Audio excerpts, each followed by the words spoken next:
नमस्कार विद्यार्थी मित्रांनो, आजच्या चालू घडामोडीच्या भागामध्ये आपल्याला काही महत्त्वपूर्ण आणि मोजके असे प्रश्न जाणून घ्यायचे आहेत। आणि आजचा जो काय पहिला प्रश्न असणार आहे तो हा असेल आणि मी असिस्टंट प्रोफेसर रमेश घोरपडे आपल्या समोर दररोजच्या चालू घडामोडीमध्ये महत्त्वपूर्ण प्रश्न घेऊन येत असतो आणि हे प्रश्न फक्त तुमच्यासाठी खूप चांगल्या पद्धतीने फ्रेम केले जातात। तर आवर्जून तुम्ही प्रतिसाद देणं हेही तितकंच महत्त्वाचं आहे। मग वेळ न घालवता आपल्या भागाला आपण सुरुवात करू। तर लक्ष द्या मित्रांनो, इथे काय म्हटलंय तर विद्यार्थी मित्रांनो, इथे म्हटलं आहे बोर्ड कुरुक्षेत्र 2025 चे आयोजन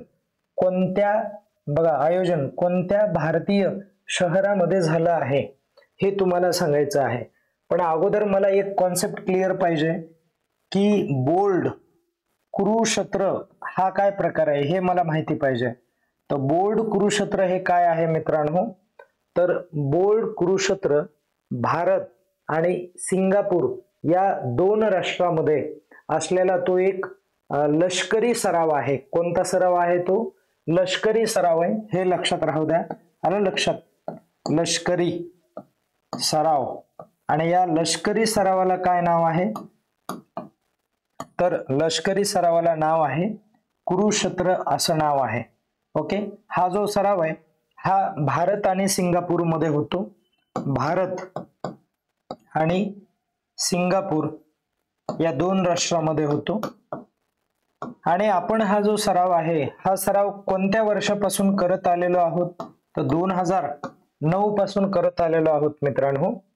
आणि अशा प्रकारचे जे काही सराव आहेत हे सराव मुळात तर म्हणजे संरक्षणाच्या दृष्टीने महत्त्वपूर्ण असतात, त्यासाठी या भागाची दखल घेतली जाते।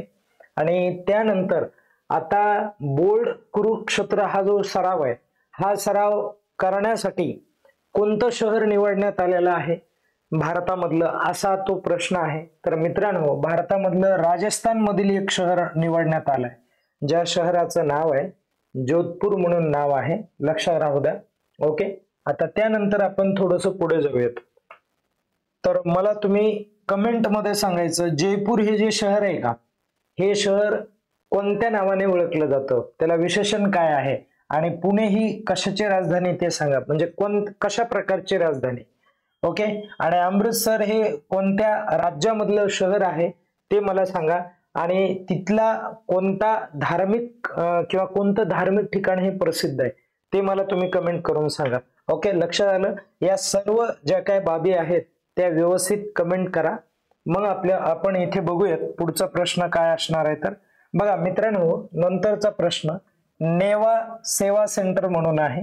नेवा सेवा सेंटर, तर या सेंटरच्या माध्यमातून काय करण्यात आलेलं आहे, तर ही कॉन्सेप्ट एकदा क्लिअर करा। नेवा सेवा सेंटरच्या माध्यमातून एक ऍप लॉन्च करण्यात आलेला आहे आणि ज्या ऍपचं नाव काय आहे तर नेवा। ओके, ऍप असं या ऍपचं नाव आहे। आता या ऍपच्या माध्यमातून काय होणार आहे माहितीये का, तर या ऍपच्या माध्यमातून दिल्लीमध्ये विधानसभा मधील जे काय म्हणजे साधारणतः जो काय कायद्याच्या संदर्भातला जो कारभार असणार आहे, हा जो कारभार आहे हा कारभार आता पेपर वरती चालणार नाहीये, तर तो पेपरलेस असेल, मॉडर्न असेल, AI चा वापर केलेला असेल। तर आधुनिक टेक्नॉलॉजीचा वापर करून इथला जो काय कारभार आहे हा कारभार इथे चालवला जाणार आहे या ऍपच्या माध्यमातून मित्रांनो। मग या सेंटरचं उद्घाटन दिल्लीमध्ये कोणत्या व्यक्तीने केलं आहे ते सांगायचं आहे। तर ते केलं होतं मित्रांनो दिल्ली विधानसभेचे जे काय अध्यक्ष आहेत विजेंद्र गुप्ता यांनी केलेलं आहे।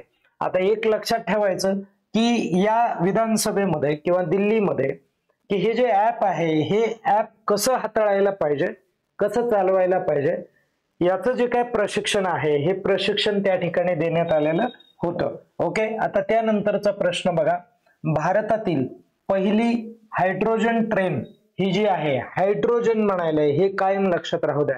येणारा काळ हा खूप ऍडव्हान्स असेल मित्रांनो, आणि येणाऱ्या काळामध्ये प्रामुख्याने अशा स्वरूपाचे जे काय प्रकार आहेत ते निदर्शनास येतील. हायड्रोजनवर चालणारी जी काय कार आहे, ट्रेन आहे, ट्रेन कोचची चाचणी कोणत्या ठिकाणी घेण्यात आली किंवा ती पार पडली हे तुम्हाला सांगायचंय. तर ते प्रामुख्याने कुठे पार पडली मित्रांनो आत्ताच, तर ही चेन्नईमध्ये पार पडली. कुठे पार पडली? चेन्नईमध्ये. आणि एक प्रश्न तुमच्यासाठी, बेंगळुरू ही कोणत्या राज्याची राजधानी ते मला कमेंट करून सांगा. आणि इथे बघा इनिशिएटिव्ह कंपनी फॅक्टरी जे काय आहे किंवा कोच फॅक्टरी असं म्हटलं जातं त्याला, तर ही जी कोच फॅक्टरी, या कोच फॅक्टरीच्या माध्यमातून हा या ट्रेनचं जे काय चाचणी आहे ती चाचणी प्रामुख्याने घेण्यात आलेली होती. हा पण मुद्दा तुम्ही लक्षात राहू द्या. ठीक आहे, थोडस आपण मित्रांनो पुढे जाऊयात. नंतरचा प्रश्न बघा काय नंतरचा प्रश्न आहे, तर WHO ज्याला आपण वर्ल्ड हेल्थ ऑर्गनायझेशन असं म्हणतो, वर्ल्ड हेल्थ ऑर्गनायझेशन ही जी संघटना आहे या संघटनेच्या रिलेटेड एक प्रश्न आहे. WHO चा ग्लोबल स्पेक्स, आता बघा स्पेक्स म्हणाले, स्पेक्स म्हणजे आईज, स्पेक्स म्हणजे काय? आईज.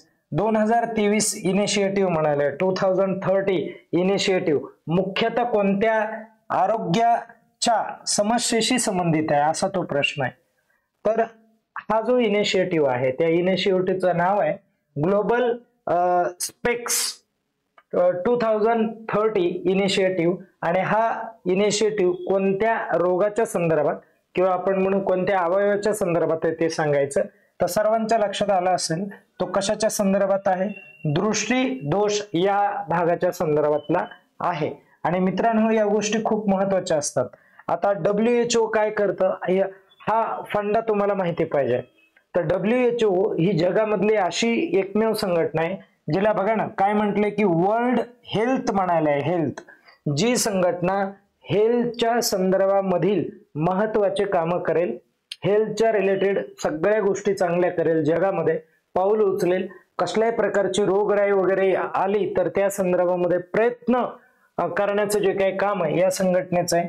या संघटनेची स्थापना तुम्हाला विचारली जाईल तर 7 एप्रिल आहे मित्रांनो, 7 एप्रिल 1948 ला ही संघटना स्थापन झाली होती. आणि युनायटेड नेशनशी निगडीत असलेली ही संघटना आहे, संलग्न असलेली ही संघटना आहे.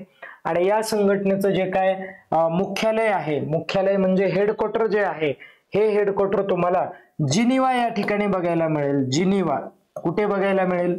जिनिव्हा या ठिकाणी. आणि जिनिव्हा हे कुठे आहे? तर स्वित्झर्लंड मध्ये. कुठे आहे? स्वित्झर्लंड मध्ये. लक्षात राहू द्या कुठे आहे ते?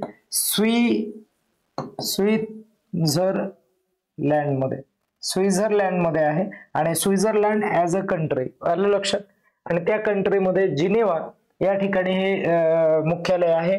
आता दुसरा मला एक महत्वाचा मुद्दा सांगा मित्रांनो, स्वित्झर्लंड जिनिव्हा या ठिकाणी परत कोणत्या एका महत्वपूर्ण आंतरराष्ट्रीय संघटनेचं मुख्यालय आहे ते मला कमेंट करून सांगा तुम्ही. ठीक आहे, चला नंतरचा आपण भाग बघूयात. बघा हेपॅटायटिस. ओके, हेपॅटायटिस नावाचा एक आजार असतो, रोगाचं नाव आहे. आणि हेपॅटायटिस बी, आता वेगवेगळ्या प्रकारचे त्याचे व्हायरस आहेत. हेपॅटायटिस ए आहे, हेपॅटायटिस बी आहे, हेपॅटायटिस सी आहे, हेपॅटायटिस डी आहे आणि हेपॅटायटिस ई आहे. तर अशा पद्धतीचे हे 5 जे व्हायरस आहेत, हे 5 व्हायरस प्रामुख्याने बघायला मिळालेले आहेत. लक्षात आलं का तुम्हाला? हे 5 व्हायरस असतात त्याचे, हेही तुम्ही लक्षात ठेवा. आणि त्यानंतरचा मुद्दा बघा. आता हेपॅटायटिस हा जो भाग आहे, आता हा असा प्रश्न काय विचारतील माहितीये का? हेपॅटायटिस बी विषाणूचा शोध लावणाऱ्या शास्त्रज्ञाचे नाव काय आहे, असा जो प्रश्न आहे हा चालू घडामोडीशी निगडीत प्रश्न आहे. त्याला कनेक्ट करण्याचा प्रयत्न केला मित्रांनो.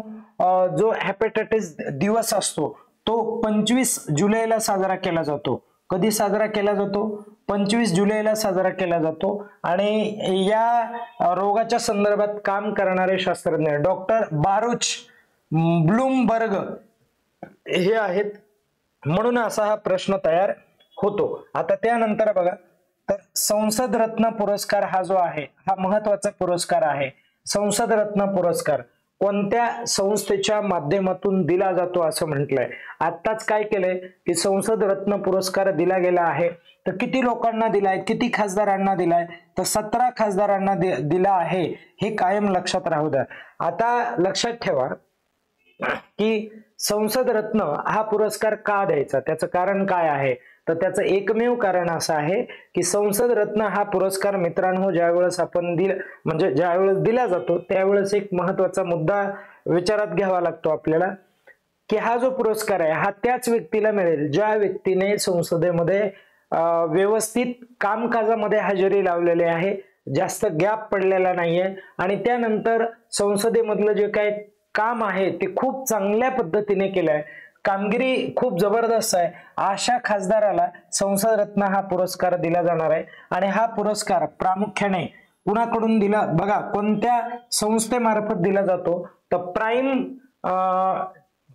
टाइम आहे ते फाउंडेशन या माध्यमातून दिला जातो. आणि प्रामुख्याने या पुरस्काराच्या संदर्भात किंवा प्रेरणा कोणत्या व्यक्तीकडून घेतली तर APJ अब्दुल कलाम यांच्याकडून ही प्रेरणा घेतली आणि त्यांच्या प्रेरणेतून हा जो पुरस्कार आहे हा पुरस्कार तयार करण्यात आला. हा पुरस्कार त्यांच्या प्रेरणेतून दिला जातो मित्रांनो. नंतरचा भाग आपण बघूयात. बघा यशोदा AI काय म्हणाले, हे AI अभियान कोणत्या खास ऍपच्या माध्यमातून राबवलं जात आहे ते तुम्हाला सांगायचं आहे मित्रांनो. तर हे कोणत्या ऍपच्या माध्यमातून राबवलं जात आहे. तर आता हे अगोदर आपण क्लिअर केलं पाहिजे की यशोदा AI म्हणायला येते आणि ती एक योजना आहे किंवा ते एक अभियान आहे. या अभियानाचं काय काम आहे ते आपल्याला कळालं पाहिजे. तर हे जे अभियान आहे हे अभियान काय करणार आहे की ग्रामीण भागामधील ज्या काय महिला आहेत या ग्रामीण भागातील महिलांना AI शिक्षण दिलं जाणार आहे. AI च्या माध्यमातून प्रगत जे काही शिक्षण आहे, AI चा वापर कसा करायचा, त्याचे फायदे काय आहेत या संदर्भामध्ये महिलांना शिकवलं जाणार आहे. महिलांचा जो रोजगार आहे तो या माध्यमातून वाढवला जाणार आहे, उद्योगांमध्ये भर दिली जाणार आहे. आणि त्यासाठी कुठला ऍप इथे लॉन्च करण्यात आलेला आहे तर AI सखी नावाचा हा जो ऍप आहे हा ऍप लॉन्च करण्यात आलेला आहे मित्रांनो. हे पण तुम्हाला लक्षात ठेवायचं आहे. कळालं तुम्हाला, लक्षात येतंय. आता आपण काय करूयात, नंतरचा एक नेक्स्ट प्रश्न बघूयात की भारताची चौथी महिला ग्रँड अम्बॅसेडर कोण आहे ते सांगायचं आहे. ग्रँड मास्टर महिला कोणती आहे ते सांगायचंय तुम्हाला. तर लक्षात घ्या फिडो वर्ल्ड कप झाला होता, लक्षात राहू द्या. तर हे जे फिडे आहे, फिडे वर्ल्ड कप जो आहे चेसच्या संदर्भामधला, तर त्या संदर्भामधला हा प्रश्न आहे. तर हम्पी कोनेरू ही पहिली ग्रँड मास्टर भारताची आहे. कितवी ग्रँड मास्टर आहे ती, पहिली आहे. आणि दुसरी कोणती आहे तर हारिका द्रोणावल्ली आणि त्यानंतर वैशाली ही तिसरी आहे, ही दुसरी आहे. आणि इथे चौथ्या नंबरची कोणती आहे तर एक सिरियल नंबरच इथे दिलेला आहे तर दिव्या देशमुख आहे मित्रांनो. कोणती महिला आहे, आत्ताच 19 वर्ष आहे तिचं आणि खूप कमी वयामध्ये ती ग्रँड मास्टर झालेली आहे. मग तुम्हाला असा पण प्रश्न येऊ शकतो की भारताची सर्वात तरुण ग्रँड मास्टर कोणती महिला आहे तर ते तुम्हाला काय सांगायचंय, दिव्या देशमुख हे नाव घ्यायचं आहे. अशा पद्धतीने कमी वयामध्ये कामगिरी करणारी ही महिला, या महिलेचं नक्कीच कौतुक आहे मित्रांनो. आणि या ठिकाणी आपण आजच्या सेशन मध्ये थांबूयात आणि पुनश्च एकदा नंतरच्या व्हिडिओमध्ये आपण भेटणार आहोत. तत्पूर्वी स्वतःची काळजी घ्या आणि अभ्यास करत राहा. धन्यवाद.